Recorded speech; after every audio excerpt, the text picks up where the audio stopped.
Okay, section 1 of Mice and Men. We're about halfway through. There's enough beans for 4 men, George said. Lenny watched him from over the fire, and he said patiently, well, I like them with ketchup. Well, we ain't got any, George exploded. Whatever we ain't got, that's what you want. God almighty, if I was alone, I could live so easy. I could get a job and work and no trouble, no mess at all. And when the end of the month come, I could take my $50 and go into town and get whatever I want. Why? I could stay in a cat house all night. I could eat any place I want, hotel or any place, and order any damn thing I could think of. And I could do all that every damn month. Get a gallon of whiskey, sit in a pool room, play cards or shoot pool. Lenny knelt and looked over the fire at the angry George, and Lenny's face was drawn in terror.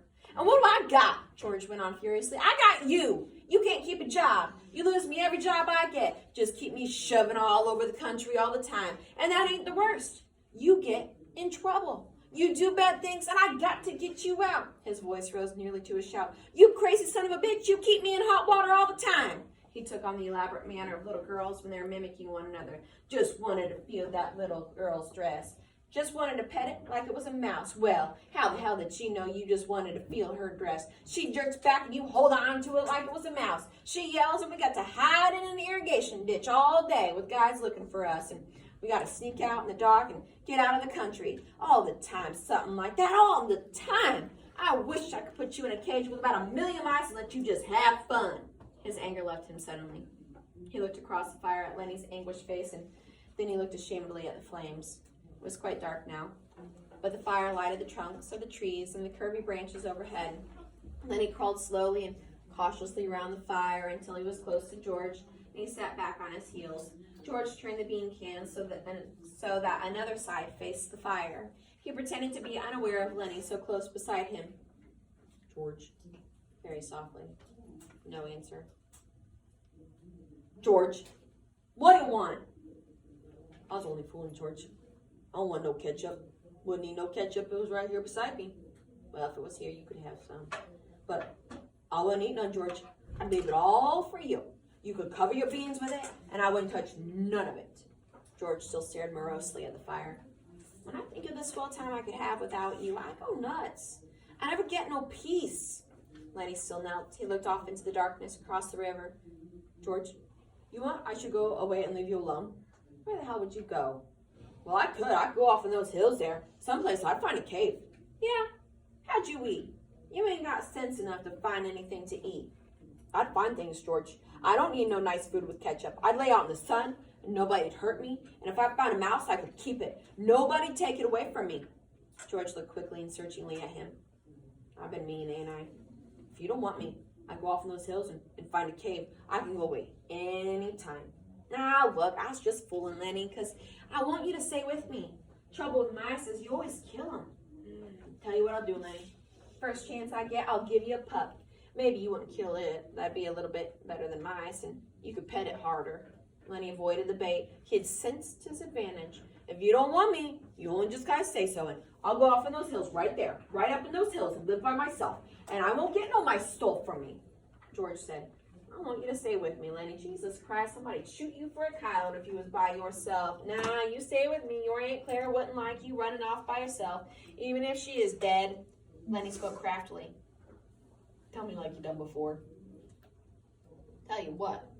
About the rabbits. George snapped. You ain't gonna pull nothing over on me, Lenny pleaded. Come on, George. Tell me. Please, George. Like you done before. Now, up to this point in time, we've heard about the rabbits, right? Do we have any idea what the rabbits are or what they're talking about necessarily? Their future.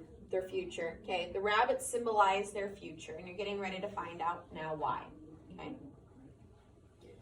You get a kick out of that, don't you? All right, I'll tell you, and then we'll eat our supper. George's voice became deeper.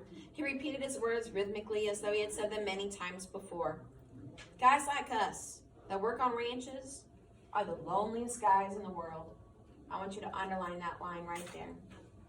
Guys like us that work on ranches are the loneliest guys in the world, because that's what this whole story is about, is that line right there. No matter who you meet or what situation occurs, the entire novel is based around that line. They got no family. They don't belong no place. They come to a ranch, work up a steak, and then they go into town and blow the steak. First thing you know, they're pounding their tail on some other ranch. You ain't got nothing to look ahead to. Lenny was delighted. That's it. Now tell how it is with us, George went on. With us, it ain't like that. We got a future. We got somebody that talks to us and gives a damn about us. We don't have to sit in no bar room blowing in our jack just because we got no place else to go. If them other guys that gets in jail, they can rot there for all anybody gives a damn, but not us. Lenny broke in. But not us. And why? Because I got you to look after me, and you got me to look after you. And that's why. He laughed lightly. Go on now, George. You got it by heart. You can do it yourself. No, you. I'll forget some of the things. Tell how it's going to be. Okay, Sunday, we're going to get the jack together. We're going to have a little house and a couple of acres and cattle and some pigs and live off the fat of the land, Lenny shouted, and have rabbits. Go on, George. Tell about how we're going to have the garden and about the rabbits in the cages and about the rain in the winter and the stove and how thick the cream is on the milk, like you can hardly cut it. Tell about that, George. Why don't you do it yourself? You know all of it. No, you tell it. It ain't the same if I tell it. Go on, George. How I get to tend the rabbits.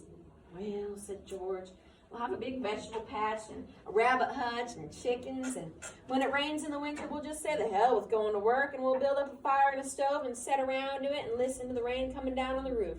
Nuts. He took out his pocket knife. I ain't got time for no more. He drove his knife through the top of one of the bean cans, sawed out the top, and passed the can to Lenny, and then he opened a second can. From a side pocket, he brought out 2 spoons and passed one of them to Lenny. They sat by the fire and filled their mouths with beans and chewed mightily. A few beans slipped out the side of Lenny's mouth. George gestured with his spoon.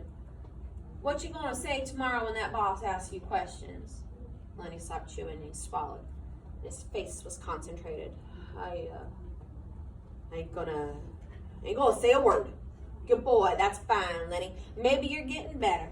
When we get the couple of acres, I can let you tend those rabbits all right, especially if you can remember as good as that. Lenny choked with pride. I can remember, he said. George motioned with his spoon again. Look, Lenny, I want you to look around here. You can remember this place, can't you? The ranch about a quarter of a mile up that way, just down the river. Sure, said Lenny. I can remember this. Didn't I just remember I'm not going to say a word? Of course you did. Well, look, Lenny, if you just happen to get in trouble, like you've always done before, I want you to come right here and hide in this brush.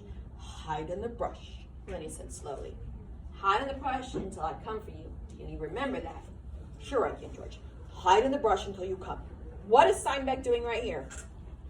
Foreshadowing. He's foreshadowing something happening, okay? You always get in trouble. Always getting in trouble. So if you get in trouble here, remember this place. And that's exactly why Steinbeck goes through so much trouble in the very beginning of this novel to describe where we are at. Okay, all the way down to how a lizard might sound if it goes across those leaves right there. So that way you, Lenny, and George all know where this place is. And he makes them repeat it. Come to the brush if you get in trouble. Okay, so is something going to happen? Yeah. Are we going to come back to this place? Yeah. Absolutely. Okay, but you ain't going to get in no trouble, because if you do, I won't let you tend the rabbits. He threw his empty bean can off into the brush. I won't get in no trouble, George. I ain't going to say a word. Okay. Bring your bundle over here by the fire. It's going to be nice sleeping here, looking up in the leaves. Don't build no more fire. We'll let it die down. They made their beds on the sand, and as the blaze dropped from the fire, the sphere of light grew smaller. The curling branches disappeared, and only a faint glimmer showed where the tree trunks were. From the darkness, Lenny called, George, are you asleep? Yeah, what do you want? Let's have different color rabbits, George. Sure, we will, said George sleepily. Red and blue and green rabbits, Lenny. Millions of them. Furry ones too, George. Like I seen in the fair in Sacramento. Sure, furry ones. Because I could just go away, George, and live in a cave. You can just as well go to hell, said George. Shut up now. The red light dimmed on the coals. Up the hill from the river, a coyote yammered, and a dog answered from the other side of the stream. The sycamore leaves whispered in a little night breeze.